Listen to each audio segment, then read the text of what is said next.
සරණයි. අපි මෙතෙන් සූදානම් වෙන්නේ සුපුරුදු පරිදි ලෞතර බුදු පියාණන් වහන්සේ තුන් ලෝකයාගේ හිතසූ පිණිස නිවන් මාර්ග පිණිස දේශනා කළ සද්ධර්මය අප අවබෝධ කර ගන්නට ධර්ම ශ්‍රවණය කරන්නයි සූදානම් වෙන්නේ. ධර්ම ශ්‍රවණය කරනවා කියන්නේ අපේ ජීවිතේට අලුත් අත්දැකීමක් එකතු වෙනවා. ඒ අත්දැකීම භාවිතා කරන්නට තියෙන අත්දැකීමක්, භාවිතා විය යුතු අත්දැකීමක්. ඒක අපිට ඒ ඇහු ගමන් බැරි වෙන්නට පුළුවන්. අපිට කවදාවත් හිතන්න හොඳ නැහැ මේ අහද්දි පුළුවන් වෙන්නත් පුළුවන්. එතකොට මේ ධර්ම ශ්‍රවණය කරගෙන යනකොට අපේ ජීවිතේ ඇත්තටම නිවෙනවා. ශ්‍රවණය කරද්දිම මේ ප්‍රතිඵලය ඔබට දැනෙනවා. හිත නිවිල යනවා. මහා කාලයක් යන එකක් නෑ මේක. මේ ප්‍රතිඵලය ලබන්න. අහගෙන යනකොටම හිත නිවෙන්නේ. අපේ ජීවිතය තුළ ඒක පිළිගන්න සංසාර පුරුද්ද අපි ගාව තියෙන නිසා. සසරේ පුරුද්ද තියෙන කෙනාට මේක අහනකොටම නිවෙන්නේ. ඒ සසර පුරුද්ද ජීවමාන වෙලා වැඩ කරන එකයි ඒකෙන් කියන්නේ රහස. එතකොට Tamanට මේක අහනකොට ඒ තමන්ගේ පෙර පුණ්‍ය ශක්තිය කියන්නේ අන්නේ ශක්තිය ඔබ ගෙන ආපු ඒ ශක්තිය විසින් තමයි මේ දහම අල්ලගන්නේ, ගෝචර කරගන්නවා කියලා කියන්නේ. ඔකට ගෝචර සම්පජානය කියලා ගෝචර කරගත්ත ගමන් අතනින් නිවෙන්නේ. බුදුහාමුදුරුවෝ දේශනා කරන දහමට අපි කියන්නේ මේ චතුරාර්ය සත්‍ය කියලා, මැදුම් පිළිවෙත කියලා. අපි තමයි බුදුදහම කියලා නම් තියලා තියෙන්නේ. බුදුන් වහන්සේ දේශනා කරන්නේ නැහැ බුදුදහමක් කියලා. පස්වක දවසට දේශනා කරේ මැදුම් පිළිවෙත කියලා. මම උඹලට මේ අන්ත දෙකෙන් බේරෙන්න මාර්ගයක් කියනවා. මේ මාර්ගයේ නම මැදුම් පිළිවෙත. එහෙනම් මැදුම් පිළිවෙත තමයි අපි මේ බුදුදහම කියලා කියන්නේ. මැදුම් පිළිවෙත යන කුමක්ද කියලා උන්වහන්සේ දේශනා කර ආර්ය අෂ්ටාංගික මාර්ගය අංග 8ට නම කිව්වා ධම්මචක්කය. නිසා අංග 8ට එහෙම එකපාරට එන්න බැහැ කෙනෙකුට. අංග 8 මේ ජීවිතේක පිහිටන්නේ නැහැ. මොකද ජීවිතේ පිහිටන්න ඕන අංග ටික තමයි මාර්ග අංග 8 කියන්නේ. මැදුම් පිළිවෙත කියන්නේ. ඒතකොට යාගේ ජීවිතේ තියෙන ඕන සම්මා දිට්ඨිය ඉඳලා සම්මා සමාධිය දක්වා අංග 8. ඒක පිහිටන්න නම් ඔහු ගාව චතුරාර්ය සත්‍ය ඥානය පහළ වෙන්නම ඕන. චතුරාර්ය සත්‍ය අවබෝධ වෙනකොට යාගේ ජීවිතයේ අංග ටික වෙන්නේ මැදුම් පිළිවෙතේ අංග ටික. ඒ කියන්නේ ආර්ය අෂ්ටාංගික මාර්ගය. එහෙනම් බුදුදහම යන කුමක්ද? කවුරුවා කියනේව නෙවෙයි මම මේ කියන්නේ. ලෞතර බුදුන් වහන්සේගේ දහම මැදුම් පිළිවෙත ආර්ය අෂ්ටාංගික මාර්ගය. එතකොට අපි තියපු නම් තමයි බුදුදහම, බුද්ධාගම, විවිධ නම් වල පට බැඳලා තියෙන අපි. බුදුහාමුදුරුවෝ පස්සේ දවසට කියනවා බුදුදහම උගන්වනවා. ඕකට අපි තියපු තවත් නමක් තමයි විදර්ශනා කියන්නේ. මේක විශේෂ දර්ශනයක්, විශේෂ දැක්මක් නිසා තම ජීවිතයේ දෙස බලන නිසා කවදාවත් අපි අපේ ජීවිතයේ දෙස බලලා නැති අපිට මේ උගන්වන්නේ අපේ ජීවිතේ බලන්න උගන්වන නිසා ඒක විශේෂ දැක්මක් නිසා විදර්ශනාව කියලා කියනවා. ඒ විශේෂයෙන් අපි දෙස බලන නිසා අපේ කොහේ දෙසද බලන්නේ? සිත දෙස බලන නිසා. මොකද බුදුදහම යන කුමක්ද? සිත සුද්ධ කිරීම කියලාම බුදුන් වහන්සේ පද තුනේ ගාථාවෙන් කියනවා. සචිත්ත පරියෝධපණං ඒතම් බුද්ධාන ශාසන. එහෙනම් සිත සුද්ධ කරන්න නම් අපි බලන්න ඕන සිත දෙස. සිත දෙස බලන එකට කියන්නේ විදර්ශනා. සිත දෙස බලනකොට පේනවා සිත අපිරිසිදු වෙන හැටි, සිත කලබල වෙන හැටි, සිතේ කෙලෙස් හට ගන්න හැටි. කෙලෙස් යන කුමක්ද? කෙලෙස් යන සංකල්පයක් කියලා පේනවා. සංකල්පය ඇතුලේ නිදංගත වෙලා කෙලෙස් තියෙන බව පේන්න ගන්න කාලෙකදී. කාලයක් යයි. මම මේ කාලේ කියන එක කියන්නේ අවුරුදු ගණන් කල්ප ගණන්. තප්පරෙන් වෙන්න පුළුවන්, සතියෙන් වෙන්න පුළුවන්, මාසෙන් වෙන්න පුළුවන්, පැයකින් වෙන්න පුළුවන්. ඒක දන්නේ නැහැ කියන්නේ. ඒක තමන්ගේ මහා කැපකිරීම මත, සසරේ බය මත මේ ඔක්කොම තීරණය වෙයි. එතකොට අපි සිත දිහා බලන්න ගත්තම අපිට සිත පේන්න ගන්න. එකපාරට පේන්න ගන්නෑ. පහුවෙලා හරි පේන්නේ. සිත කියලා ඔබට පේන්නේ සිතුවිල්ල. සිතුවිල්ලක් කියන්නේ සංකල්පයක්. සංකල්පයක් පහළ වෙනවා සිතට. සංකල්පය නිසා සිත කය වචනේ හැදෙනවා. මොහොතකදී ඒක නැති වෙනවා. මොහොතකදී නැති වෙන එකත් අහු නොවෙන්න පුළුවන්. ප්‍රශ්නයක් නෑ. නමුත් වෙනවා මොහොතකදී නැති වෙනවා. නැති වෙනා නම් සිතුවිල්ල නැති වුණා නම් සිතුවිල්ලට අදාළව හැදුණු කය, සිත, වචනේ තුන්දොරම නැති වෙනවා. ඔබට පේන්න ඕන සංකල්පයත් එක්ක හැදෙන්නේ සිතක්, කයක්, වචනයක්. සංකල්පය අහෝසි වෙනවා නම් එහෙනම් අහෝසි වෙන්න ඕන මොකද? සිත, කය, වචනේ තුන්දොරම. ඒක කියන සංඛාරය. අනිත්‍ය කියන වචනේ ඔබට අහු වෙන්න ඕනේ. මේව ජීවමාන ධම. එතකොට අපි එකපාරට නොපෙනෙන්න පුළුවන්. නමුත් මේක පෙනෙන්න තියෙන දෙයක්, ජීවමාන දෙයක්, කාටවත් බොරු කරන්න බැරි දෙයක්. ජීවමාන සත්‍යයක්. ඒක පේන්න ගත්තම ලැබෙන ප්‍රතිඵලය තමයි නිවීම. පේන අයට පේන අය නිවෙනවා නම් එහෙම බැලුවම නිවෙනවා නම් නොපෙනුනොත් ගිනි ගන්න. ගිනි ගන්නවා කියන්නේ අපි නොකළ යුතුවා අපි කරනවා. බුදුන් වහන්සේ නොකළ යුතු ඒ අනුදැනවදාර දේවල් අපි කරන කෙනෙක්. මේ විශේෂ විග්‍රහයක් කරනවා. එතකොට අපි ඒවා කරනකොට අපි ගිනි ගත්ත එක ගිනි අරන් පුරුද්ද නිසා පේන්නේ නැහැ. අපි ගිනි අරගෙන ඉන්න සමාජෙට මේ දහම ඇහුවමයි පේන්න ගන්න. එතකොටයි අපි නිවෙන්නේ. අහනකොට කොහොමද නිවෙන්නේ? පෙර සසරේ පුරුද්ද තියෙන නිසා. අන්න තමන්ගේ හිත දිහා බලන එකට තමයි විදර්ශනා කියලා කියන්නේ. විදර්ශනා වඩනවා කියන්නේ. වෙන මොකුත් නෙවෙයි. හිත දිහා බලනකොට අපිට ගොඩාක් තියෙන බලන්න. හිත කොයි වගේද හැදෙන්නේ? සංකල්පයක් එනවා. අසවලා කැත කෙනෙක්, අසවලා හැඩ කෙනෙක්, අසවලා හතුරෙක්, අසවලා උස කෙනෙක්, අසවලා මේ ගමේ කෙනෙක් ආදී নানা ප්‍රකාර සංකල්ප අපේ හිතට එනවා. ඒ එන සංකල්පය ඇතුලේ තියෙන කෙලෙස්. රාග, ද්වේෂ, මෝහ කියන කෙලෙස්. ඕකට තවත් නමක් අකුසල. අකුසල මූල. එතකොට මේ අකුසල් පේන දවස වෙනකන් අපිට නිවන් දකින්න බෑ. මේ සංකල්පයත් එක්ක සංඥාවේ තියෙන මේ හැඳිනීම තුල හිතේ ඒ බාහිර රූපයට අපේ හිතේ පහළ වෙන හැඳිනීම හේවත් ප්‍රකාශනය එහෙම නැත්නම් විස්තරය ඇතුලේ තියෙන කෙලෙස් ටික දැකලාම හඳුර ගන්න ඕන අපි රාගයේද ද්වේෂයේද මොහෙද මේ තියෙන්නේ කියලා. ඒ උත්සාහ කරන කෙනාට ටික දවසක් යද්දි මේක ඒකාන්තයෙන් පේනවා. පෙනුනට පස්සේ ඔහුට තේරෙනවා මේ කෙලෙස් ටික කියන්නේ ටිකකට ඇවිල්ලා මගේ හිත කිලිටි කරලා මාව අසංවර කරලා මට පව් රැස් කරලා බැහැලා යන දෙයක්. මේක ඇසුරු කරොත් මට කෙලෙස් ඇසුරු වෙනවා. කෙලෙස් ඇසුරුනොත් පව් රැස් වෙනවා. පව් ඇසුරුනොත් මම භවයේ නැවත දුගතිවල දුර්ගති සහිත නරක තැන්වල උපදිනවා කියලා නුවණක් එයාට එනවා. ඔන්න ඔහොම විග්‍රහ කරන එක විදර්ශනා. හැමෝටම බෑ මේක. හැමෝම විදර්ශනා වඩන්න පුළුවන් අය නෙවි. මම කියන්නේ මේ අය ගැන නෙවි. ඒ මාර්ගයේ එක එක ඒවා කරපුරපු ඇති ආනාපාන සතිය. ඒ අයට මේ වහු වෙන්නේ නැහැ. කොහොමත් අහුවෙන්නේ. අහුවෙන්නේම නැහැ. මේක අමාරු දෙයක් ඇත්තට. බුදුහාමුදුරු කිව්වේ නෑනේ පස්තාච්චි අකුසල මෙච්චර රහත් වෙන කියලා. මියාග සුලංගිල්ලට පස් පොඩ්ඩන්නේ ගත්ත. පෙර පිනක් තියෙන්න ඕනේ මේක අහන්න. බුදුහාමුදුරු පසක දවසට වෙන මොකුත් කිව්වේ නෑ. කිව්වේ මේ මොකද්ද? කාමසුකල්ලිකාණියෝගේ වර්ණ. කාමසුකල්ලිකාණියෝ කියන්නේ ඔබේ සංකල්ප. කාමේසු කාමසුක සංකල්පේ. ඒක පහත් දෙයක් කියලා කිව්වේ. එතකොට අපි ඉන්න ක්‍රමේ වැරදි කියලා මේ කියන්නේ. සරලව කිව්වොත් අපේ මුළු ක්‍රමෙම වැරදි. ඔය ක්‍රමේ යටිකුරුකල භාජනයකට උපමා කරේ.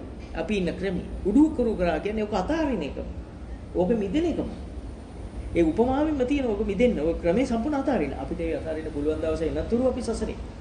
අපි ඉස්සෙල්ලේක හොඳට හැම කෙනාම මතක තබා ගත යුතුයි මේක කවදා හරි දවසක මේ සංකල්පේ අතහරිනකම් මේ කෙලෙස් සහිත සංකල්පේ අතහරිනකම් අපි සසරේ. දැන් අපිට හිතෙන්න පුළුවන් අපි ජීවත් වෙන්නේ කොහොමද? නෑ බුදුන් වහන්සේ වෙනද බුදුහාමුදුරු හැමදේම ගැන කතා කරනවා. කෙලෙසුන්ගේ මිදුනම කතා කරන්න බෑ. කෙලෙස් ගෑවෙන්නේ නැහැ හිතේ. කිසිම කෙලෙසයක් හිතේ නැහැ. ඕන තැනක ඉන්න පුළුවන් ඕන කෙනෙක් එක්ක කතා කරන්න පුළුවන් ඕන වෙනද ගැටිච්ච අය එක්ක කතා කරන්න පුළුවන් ඇතුලේ මොකක් කෙලෙසයක් නැහැ. එයාට ඒ වෙනුළු තියෙන්නේ මොකද්ද?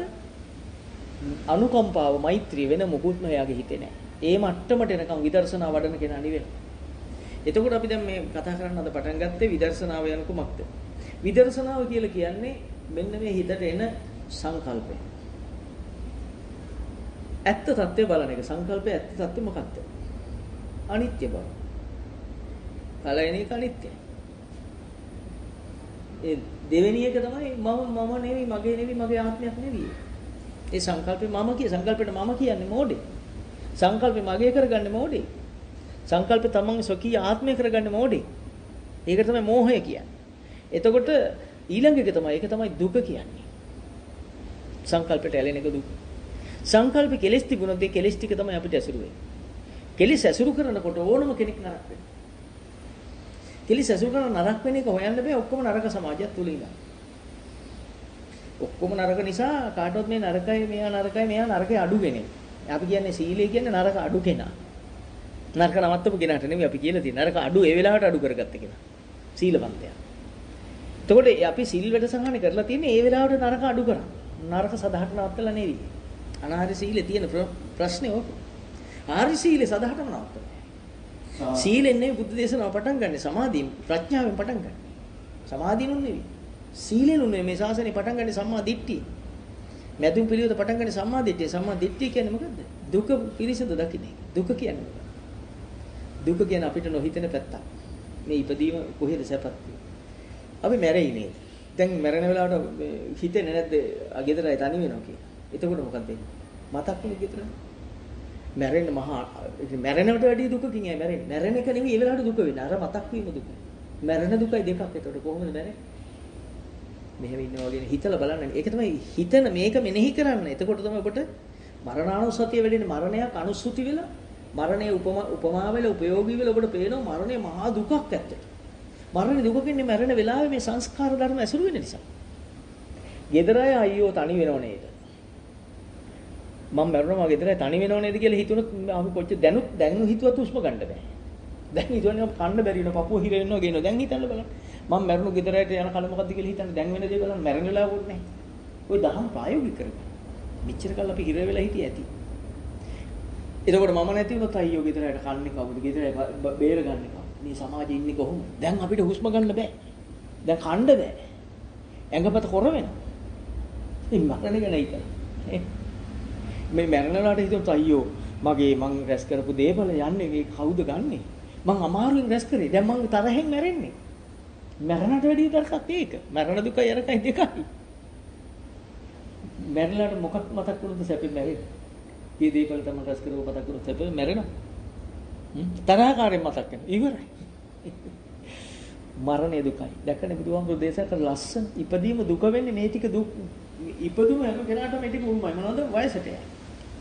කවුද වයසට යන්න කැමති අකමැති නිසා නෙමේ ගාන්නේ පවුඩර් අරුමේ අපි නේ සෙල් පවුඩර් ගන්න වයසට යන්න අකමැති. ඇත්තටම අකමැති.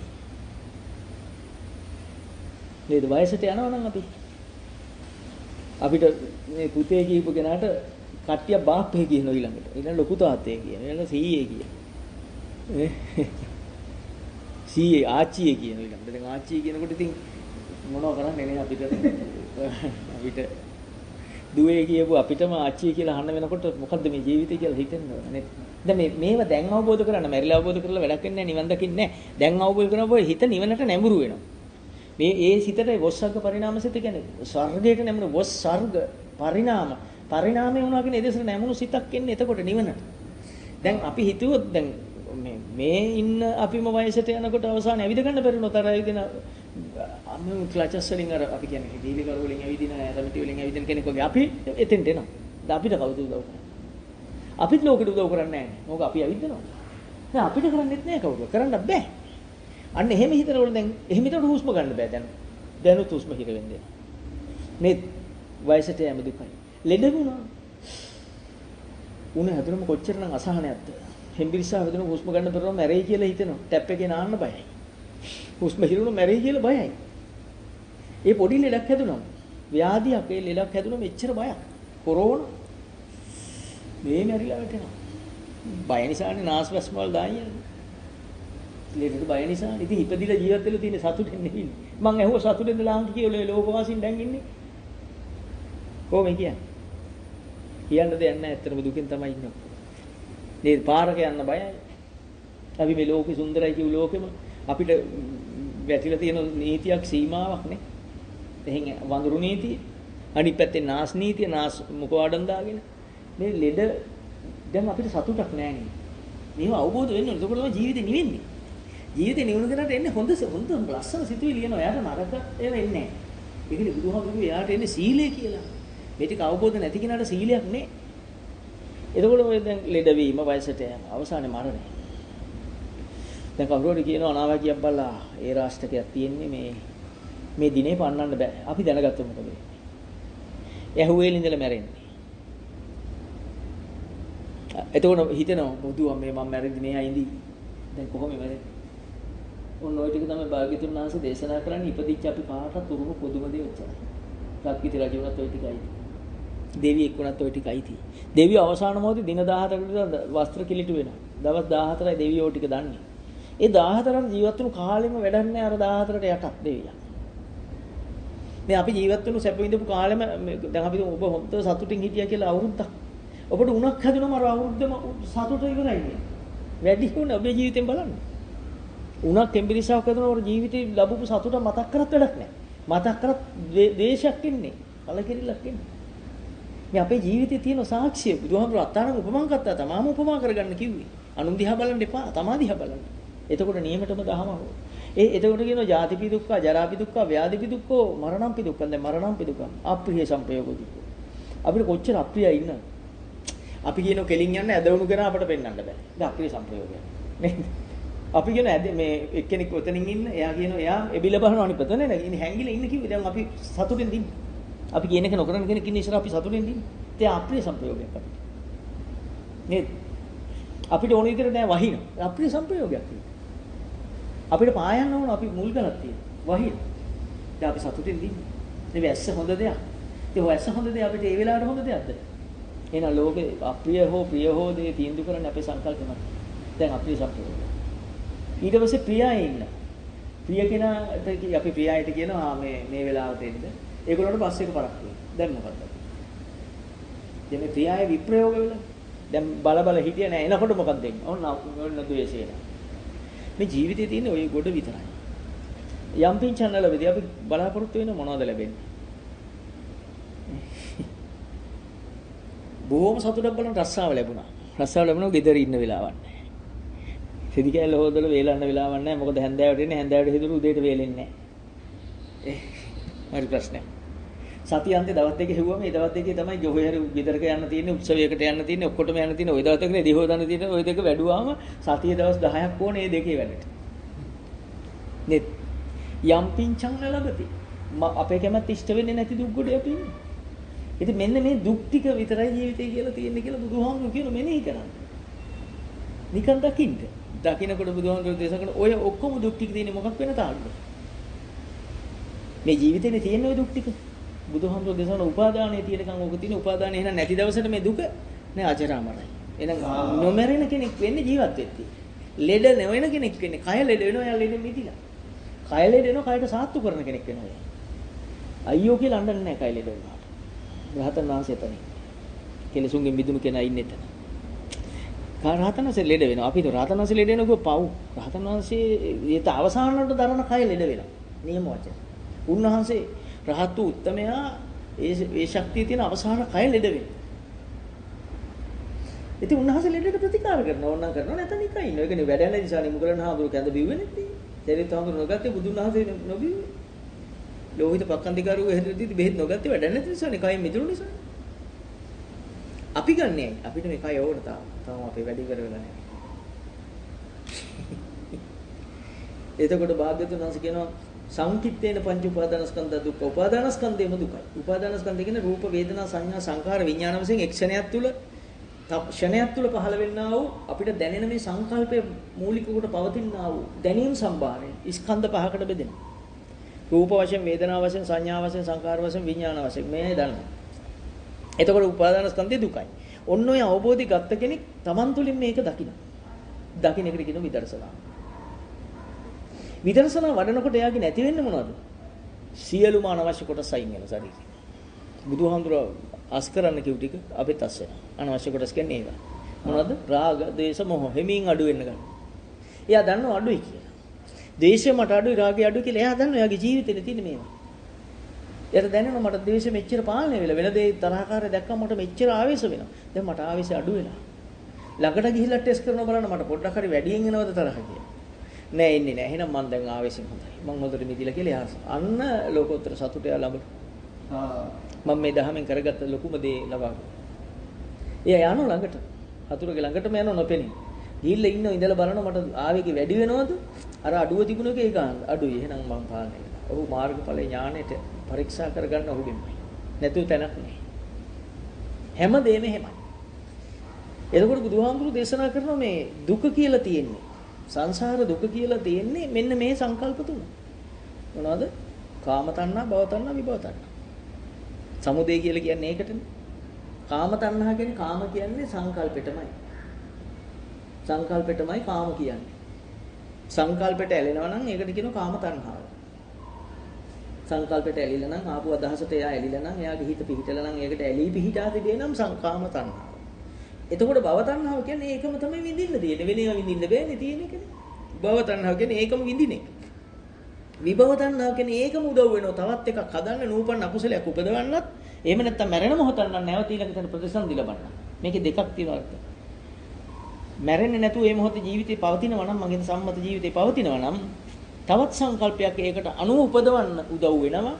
මැරෙනවා නම් මේ මොහොතේ ඒක ඊළඟ තැන උපදවන්න උදව් වෙනවා. මැරෙන වෙලාවේ උපදින නිසා ඒ සිතට කියනවා ප්‍රතිසන්දි විඥානය කියලා. නැත්තම් අපි කියනවා විභව තණ්හාව.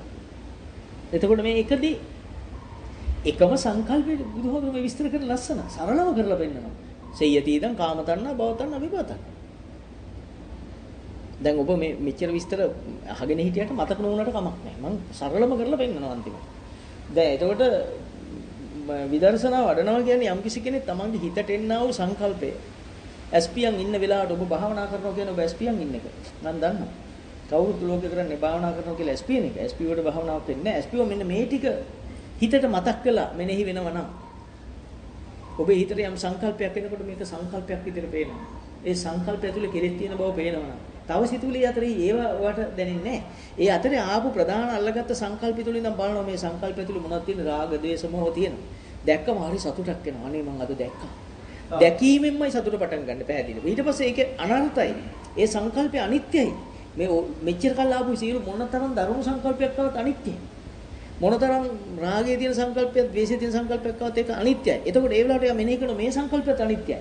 ඒ පහළ වූ තැනම හිතනවා මේක අනිත්‍ය දෙයක්. මෙයා හිතනකොටම කෙලෙස් බල අඩු වෙනවා. මේ සංකල්පය ඇති දුකට, ජරා මරණ දුකට මේක ඇසුරු කරොත් මම නැවත මේක ඇසුරු කරොත් භවයේ උපදින්න හේතු වෙනවා. තව එකක් උපදවන්න උදව් වෙනවා කියලා එයා මෙනෙහි කරනවා. අන්න එහෙනම් මේ ආවේ දුක. ඒ දුක කියලා මෙනෙහි කරනකොට තම අඩු වෙනවා කෙලෙස්. මේ සංකල්පය මම වෙන්නේ නැහැ, මගේ වෙන්නේ නැහැ, මගේ ආත්මය වෙන්නේ නැහැ කියලා තුන්වෙනි වටේ මෙනෙහි කරනකොට සම්පූර්ණ මේ මොහොතේ කෙලෙස් උපන්න අකුසල් පහ වෙලා යනවා. නැවත ඒ ගැන හැඟීමක්වත් ඔබ තුල ඉතුරු වෙන්නේ නැහැ. ඊළඟට වෙන සංකල්පයක් මේකට කිසිම සම්බන්ධ නැති දැන් සාක්ෂි වශයෙන් ඔබට දකි. ඔබ තුල එක්කෝ සිතුවිලි නැතුව නොදැනී යන මට්ටමක් එයි. ඒ සිතුවිලි එච්චර සියුම් වෙලා යයි. ඒකත් සංකල්පයක්. සියුම් වෙච්ච එකත් උපාදානස්කන්ධ නැති මොකක්වත් නැහැ. නොදැනුණොත් එතන උපාදානස්කන්ධ තියෙනවා. සියුම් වෙලා ගියත් එතන උපාදානස්කන්ධ තියෙනවා. ඒ කියන්නේ රහතන් වහන්සේත් උපාදානස්කන්ධ තියෙන නිසානේ දුකයි කියලා මෙනෙහි කරන්නේ. රහතන් වහන්සේට නැත්තේ කෙලෙස් විතරයි. හැබැයි උපාදානස්කන්ධේ තියෙනවා. උපාදානස්කන්ධේ නැත්තම් කවුරුත් අඳුරන්න බෑ. කවුරුත් කතා කරන්න බෑ. කතා කරන්න පුළුවන් වෙන්නේ තියෙන නිසා. උන්වහන්සේ සමාධිගත වෙලා ඉන්නකොට උන්වහන්සේ සියල්ලකින් මිදෙනවා. සම්මතේ කියලා කියනවා. හැබැයි අද මේ කියන එක ලෝකෙ හෙල්ලෙන්න ඉඩ තියෙනවා. සම්මතේ කියන්නේ සංකල්පෙම තමයි. දෙන්න මොකුත් නෙමෙයි. සංකල්ප දකින්න එක තමයි සමතේ කියන්නේ. විපස්සනා කියන්නේ ඒක සංකල්පයක් විදිහට බලන එක. ඒක ඇසුරු වෙන්න බලන එක තමයි සම්මතේ කියන්නේ. අසවලා හතුර. අන්න ඒක සම්මතේ. ඔබේ සම්මතේ මේ මොහොතේ ඔබට ලෝකෙ වෙන්නේ ඔච්චර. අසවලා හතුර කියලා පේන එකම තමයි. ඒක තමයි සමතේ. ඒක ඔබ බලනවා මේකේ ද්වේෂය තියෙනව නේද? ආන්න විදර්ශනාව කියන්නේ ඒක. මේ සංකල්පය අනිත්‍යයි නේද කියලා බලනකොට අන්න විදර්ශනා ප්‍රඥාව පහළ වෙනවා. මේක අනිත්‍යයි. මේ සංකල්පය අයිති දුකට. මේ සංකල්පය අයිති ජරා මරණ දුකට. මේ සංකල්පේ මම නෙවෙයි, මගේ නෙවෙයි, මගේ ආත්මය නොවේ කියලා ඔබ හිතනවා. අන්න ඒකයි නිවන් මඟට. අනිත්‍ය වශයෙන්, දුක් වශයෙන්, අනාත්ම වශයෙන් යමක් මෙනෙහි කරනවා නම්, ගලපනවා නම් ඒ කාන්තෙම ඔහු නිවන් මඟ යන කෙනා. හෙමින් නිවෙන්නේ. ඒක ඔබ වතුර එකක් රත් කරලා කේතලේ බාලා තියුවම නිවෙන්නේ හෙමින්. ඔබ දඟලන්න ඕනේ ඉබේ නිවිල යනවා. ඒ වගේ වතුර එකක් ගල් කැටේ වතුරයකට ගල් කැටයක් දැම්මම හෙල්ලෙන එක ඔබ ඕන වේගෙන් නිවෙන්නේ නැහැ. හෙමින් නිවෙන ක්‍රමයක් තියෙනවා. ගැසිලා හෙමින් අඩු වෙලා යනවා. සිතත් එහෙමයි බව මතක තියාගන්න. අද ඒකයි සතර මගක් සතර ඵලයක් දේශනා කරේ. සෝවන් වෙනවා කියන්නේ මම හදාගන්නේ නැතුව ඉන්න එක. සංකල්ප ඉස්සර මම නහදන එක තරම් මොනතරම් ශ්‍රේෂ්ඨකමද? ඔබට දේශයව දේශය මම කරගන්න නැතුව ඉන්නවා. ඒක තමයි සක්කාය දිට්ඨි නිරෝධ වෙනවා කියන්නේ. අසවලා හතුරු කියලා හිතනකොට මමෙක් හැදුණා මෙතන. එයාට විරුද්ධ කෙනෙක් මෙතන හැදුණා. ඒක නහද ඉන්න එක තමයි සෝවාන් මාර්ගේ පළවෙනියටම සිද්ධ වෙන දේ සක්කාය දිට්ඨිය නිරුද්ධ වෙන එක. එතකොට එයාට සැක නැහැ දැන් ධහම ගැන. ධහම ගැන සැක නැහැ. මෙහෙම බැලුවම නිවෙනවා කියලා අත්දැකීම එයාට ඇවිල්ලා. අන්නේ සැකේ නැති වෙන්නේ පළවෙනි තැනින්මයි. පළවෙනි එක සක්කාය දිට්ඨිය අයින් වෙනකොටම විචිකිච්ඡාව අයින් වෙනවා. සක්කාය දිට්ඨිය කියන්නේ මමෙක් කරගන්නේ නැතුව, මගේ දෙයක් කරගන්නේ නැතුව, මගේ ආත්මීය අයිතියක් කරගන්නේ නැතුව Tamanට ආපු කෙලෙස් ටික අනර්ථයක් කියලා දැකලා ඉන්න පුළුවන්කම තමයි සක්කාය නිරෝධය කියන්නේ. මමත්වයේ හිඳගත්ත කියන්නේ සෝවාන් මාර්ගය කියන්නේ. තේරෙනවද ඇතිනේ? තේරෙන වසට මම ගන්න උත්සාහ කරන්නේ කාටවත් තේරෙන්න ඕනේ මේක. එතකොට ඔබට පුළුවන් නම් ඔබට හිතරෙන සංකල්පේ තප්පරයක් හරි එක ඇස්පිල්ලම් හෙලන මොහොතක් හරි දැකලා අවබෝධයෙන් මේ සක්කාය දිට්ඨිය හදාගන්න නැතුව ඉන්නේ. ඒක වටිනවා කිව්වා. කල්පයක් සක්විති රජෙක් වෙනවා කියලා. මේ බුද්ධ වචනේ මම ඔබට කිව්වේ අද. ඒතර ඔබට පුළුවන් නම් ඇස්පියන් ඉදි සිත් ගෙදර මතක් වුණා. මේක සංස්කාරයක්. කියලා හිතන එක වටිනවා. සක්විති රජකමට වැඩිය දේව ලෝකේ දේව পদවි වලට වැඩිය. බුදුන් වහන්සේගේ වචනේ මම කියන්නේ.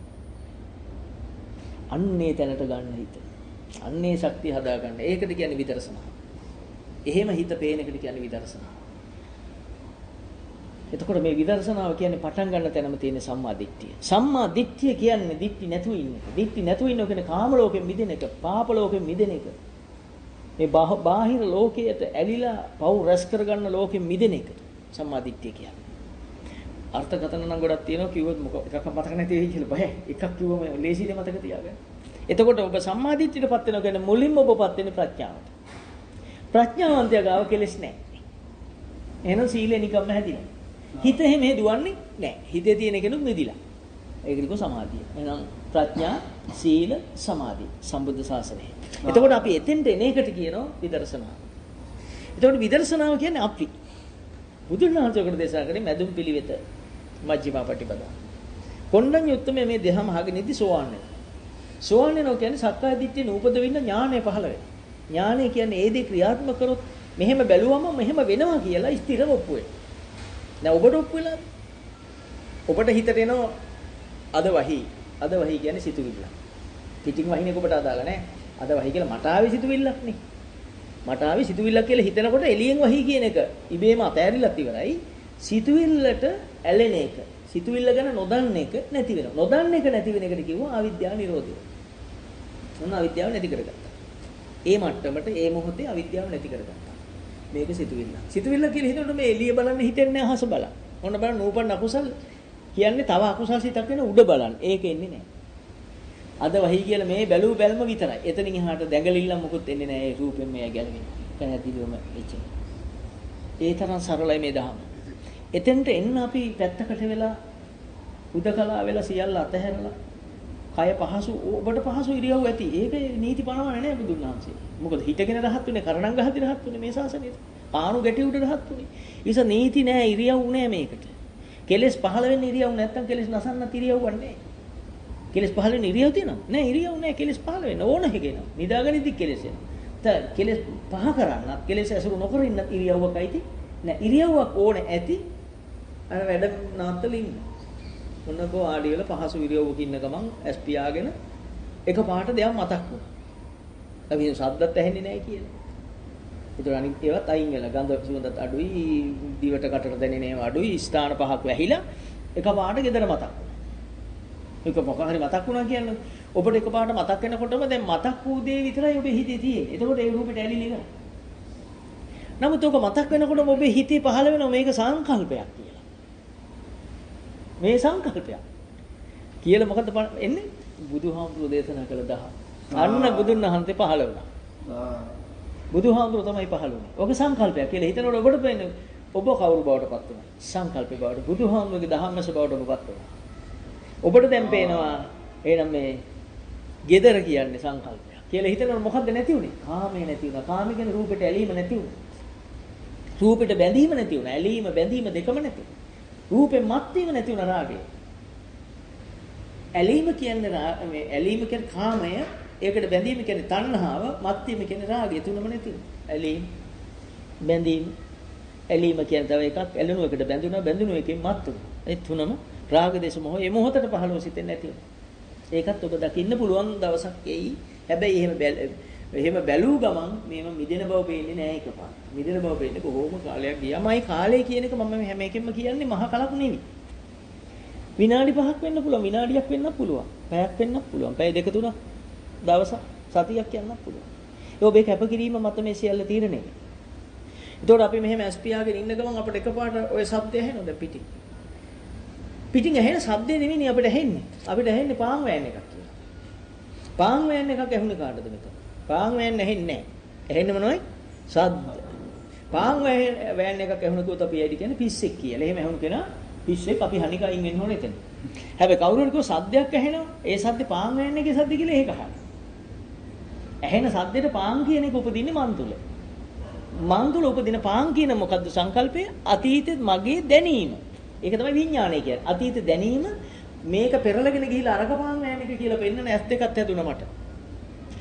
එහෙනම් මම අරක පාන් වෑන් එකක් කියලා මගේ සංවිධානයේ වල ඔච්චර සිද්ධි ජාලයක් මගේ ඇඟ ඇතුලේ මේ ෂණයක් ඇතුළත වෙලා.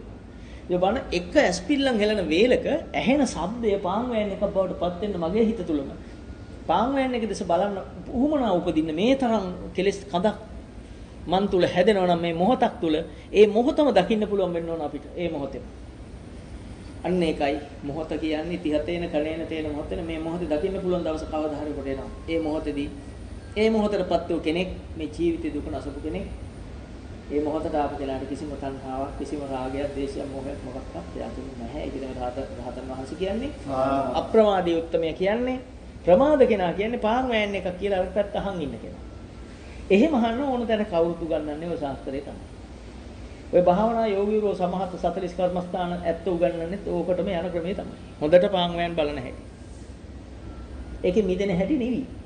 එතකොට මේකෙන් මිදෙන එක අමාරුයි. ඒක නිසා බුදුහාමුදුරු නීයාකට සුලංගිල්ලට පාස්පෝර්ට් කරන් පෙන්නන්නේ මේක අමාරුයි. ඒකයි අමාරු වැඩේට මිනිස්සු අතන ගහ ලේසි පාරවල් වල ගිහිල්ලා මේක නැති කරන් තියෙන්නේ.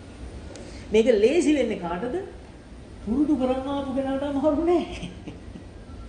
පුරුදු කෙනාට මේවා අමාරු වෙනද? පොඩ්ඩක්වත් අමාරු. ඒක තමයි පුරුදු අය එනකොට අර ලේසි වැඩ කරලා මේක ඒකට ආදේශ කරපු අයට පවතින්න බැරි වෙන්නේ කවදා හරි දවසක. ඇත්තටම මේ අනිත් අයට අමාරු කියන වැඩේ ලේසියයි පහළුව ගමන් මේ ඔක්කොම ඉවරමයි. සත්‍යමයි යා. ඒක මේ දඟලලා කරන්න ඕන යුද්ධ කරන වැඩ නෙවෙයි. අඳුරේ ඕන තරම් ඉඳී මිනිස්සු. එළිය පහළුව ගමන් කාටද ඇස්? පේන ඇස් තියෙන අයට. මිනිස්සු හිටියට ඇස් නැත්තම් පේන්නේ. මිනිස්සු ඉන්නවා ඇස් නැති 50ක් ඉන්නවා ඇස් තියෙන දෙන්නෙක් ඉන්නවා. කෙනෙක් ටෝච් එකක් ගන්නවා කාටේ පේන්නේ? තියෙන දෙන්නට විතරයි. අනිත් අයට පේන්නේ හඳවල් තිබ්බට පේන්නේ. එහෙනම් සංසාර පුරුදු තියෙන අයට මේ පොඩි පණිවිඩය ඇති නිවන් දකින්න. මොකද නිවන දකින්න තියෙන දෙයක්. ඔබ නිවෙන්නේ මෙහෙම හිතුවොත් නිවෙනවා. මෙහෙම හිතුනොත් ගිනි ගන්නවා. අසවලාහතුව කියලා හිත නිකුත් කරන පණිවිඩය ඇසුරු කරොත් මං ගිනි ගන්නවා. හිත නිකුත් කරන පණිවිඩය සංකල්පයක්මයි.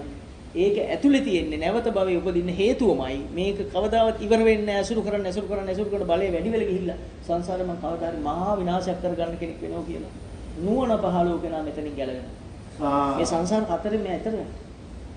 ඔන්න ඔය කෙනා තමයි සෝවාන් වෙනවා කියන්නේ. ඒතර සෝවාන් වෙනවා කියන්නේ තමාගේ සිත මුල් කොට සිත අපිරිසිදු වීම සඳහා සිත තුලම පහළ වෙන සංකල්පය නුවණින් දැකලා. ඒ සංකල්පය ඇතුලේ තියෙන කෙලෙස් ටික වෙන් කරලා දකින්න චාගෝ කියන්නේ වෙන් කරලා දකින්න එක පටිනිස්සග්ගෝ කියන ග්‍රහණය මිදෙන. වෙන් කරගෙන දැකලා හිත සුවපත් කරගන්න. තමන්ගේ බලය තමන්ගේ වීරිය යොදන යම් කෙනෙක් වෙද්ද ඔහු විදසුන් වඩන කෙනෙක් ඔහු මැදුම් පිළිවෙතට ගමන් කරන කෙනෙක් බුදුහාමුදුරුවෝ සරණ යන කෙනෙක් තව වචනකින් කිව්වොත් බුදුන් වහන්සේ දේශනා කළ සුපතල ධර්මයේ ජීවිතය කරගන්න කෙනෙක් නිවෙන කෙනෙක් සුවපත් වෙන කෙනෙක් නිකන් හිතන්න භාග්‍යතුන් වහන්සේ පෙන්නපුවා මට තියෙනවා කියන්න මම අවුරුදු ගානක් ගියා කීලිවර කරන්නම් බැහැ දහම මම අවබෝධ කරපුවා ඇත්තටම අමාරුවෙන් අවබෝධ කරගන්න මොකද කවුරුත් උදව් කරන්නේ නැහැ නේ මේකට උදව් කරන්න දන්නේ නැහැ කවුරුවත් ඒක ලෝකයාගේ වරදක් නෙවෙයි නොදන්න කම ප්‍රශ්නේ දැන් ඔබ හිතනවා ඔබ දැන් මෙහෙම භාවනා කරද්දි මොකුත් නොදැනී නොදැනෙන එක කියන්නේ මොකක්ද දන්නද සංඥාවක් නැති තැන නේව සංඥා නා සංඥා කියන தත්ත්වය ඒක හඳුර ගන්න தත්ත්වයට එන්න තව අපි කොච්චර දැහන් වඩන්න ඕනද තව කොච්චර හිතට සමවදින්න ඕනද හිත කොච්චර පුරුදු කරලා තියෙන්න ඕනද ඔබ කියනවා මොකුත් දැනුනේ නැහැ. ඔබ දන්නද මොකුත් දැනුනේ නැති එක ඇසුරු කරපව ඔබ. ඔබ ඒකට කාම උභව දන්නවද? ඒක තමයි නේව සංඥා නා සංඥා තලයේ කියන්නේ. සංඥාවක් නැහැ. සංඥාවක් නැහැ කියන්නේ අපිට දැනෙන දෙයක් නැහැ. හැබැයි දැනෙන දෙයක් නැති වුණාට ඒකට ඇලිලා ජීවිතේ පැවතිලා. ඒක සැපයි කියලා ජීවිතේ පැවතිලා. කාමයේ තිබුණා, තණ්හාව තිබුණා, රාගය තිබ්බා. ඒ මරණයෙන් පසු එක්ක කඳ නැති, එක්ක හිත නැති ওই ලෝකේ තල හතරෙන් එකක අතරම වෙනවා. එතකොට භාවනා කරන කෙනා අඳුර ගන්නවා මට මොකක් හරි නොදැනුණා නොදැනුණු දෙන මොනවද තියෙන්නේ? නොදැනෙන දෙයක් නෙවෙයි බුදුදහම දැනෙන දෙයක්. සතිය. එහෙනම් මේ නොදැනෙන දෙන තියෙන්නේ මොකද්ද? උපාදාන ස්කන්ධයක්. රූපයක් වේදන මොනද රූපේ? අරූපී රූපය. රූපයක් ලෙස පෙන්වන්න බැරි දෙයක්. එහෙනම් ඒකත් රූපයක්. රූපය අරූපද වේ කාමද වේ කියලා බුදුහාමුදුරුවෝ විග්‍රහ කරන ලස්සනට. සූක්ෂමද වේ කියලා. අනුසූක්ෂම රූපයක්. රූපයක් ඒ රූපේ දැනීම සියුම් වේදනාවක් අදුක්කම සුඛ වේදනාවක් වෙනවා. වේදනාව මට අයිති නෑ. මම නුවණ ආයාසෙන් ගන්න ඕන ඔය තේ. ඔය හතර පරද්දන්න අමාරුයි. බුදුහාමුදුරුවෝ සද ඔතනට අහු වෙනවා කියලා. අර හතර ධ්‍යාන වැඩුවත් මෙතෙන්දී අහු වෙනවා. නේව සංඥා නා සංඥා තලයට අහු වෙනවා. එතකොට එයා මේ මහා ආයාසයෙන් දකින්න මේ නෙදෙනෙන එකත් සංකල්පයක්. නෙදෙන තැන තියෙන උපාදාන ස්කන්ධයක්. නේද? එහෙනම් සංකල්පයක්. දැන් අන්න එහෙම දකින්නකොටම එයිට දැනෙනවා එකපාරට කය වෙනස් වෙනවා. මං කියන්නේ මේ දෙකම ලැබපු අයට විතරයි. මෙතන නැතුව ඇති මේ කිට්ටුවරත් ආපු අය. මං කියන අති ගැඹීර මහා දුරක කියපු කතාව. ඔබට අනාගතය සඳහා මම මේ චුට්ට කියන්නේ. අනාගතේ ඔබට මේ දේ වුණොත් ඔබට ගැලවීම සඳහායි මේ කියන්නේ. එතකොට ඔබ දකින්න මේ නැදෙනෙන තැනක් තියෙන නැදෙනෙන නොදැනෙන මං දිනු නැහැනේ.